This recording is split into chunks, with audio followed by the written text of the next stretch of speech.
Достар, Айтбай мешіті сіздер ойлағандай тарихи және көне ғимарат қана емес, сонымен қатар бұл жерде беймәлім құпия бар көрінеді. Сырын бірге ашайық.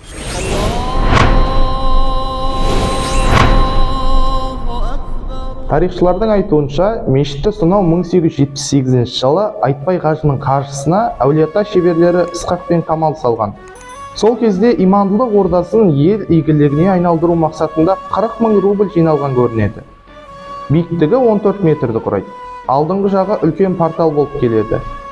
Күйдірілген қышпен өрнектелген, ортасындағы ойық есік, екі жағынан 4 жалған терезе, іспеттес ойымшпен әшекейленген. Төбесі қаңылтырмен жабылып, іші сыланып, әктелген. Осы кезеңдерден бастап салынып, қазірге дейін жеткен қаламызда шіркеу мен көркем сурет галереясы бар. Менің айтқым келіп отырғанда осы үшеуін бір-бірімен байланыстырады. Айтбай мешіті 1878 жылы іргетасы қаланса, шіркеу 1890 жылы іргетасы қаланды. Ал көркем сурет галереясы, яғни бұрынғы казарманың іргетасы 1896 жылы қаланған.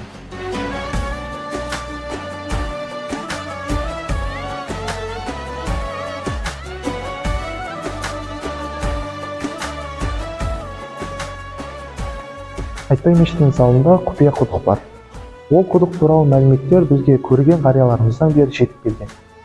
Ал нақты ресми құжаттар болсын, сызбалар сақталмаған. Ал бұл құдықтың құпиялығы неде? Тарихи өлкетанушыларымыздың айтуы бойынша, құдықтың астында жер асты жолы бар екен. Бағана мен айтып өткен шіркеу мен әскери казармаға осы жер асты жолы апарады екен.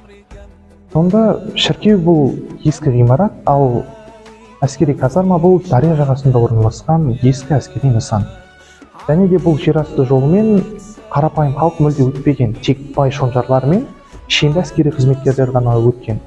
Жерасты жол туралы нақты деректердің, сызбалардың мұрағатта болмауы да осы құпиялығына байланысты деп ойлаймын. Біз айтпақ болған құпия осы жерасты жолы болатын. Әттеген-ай оның сақталмауы.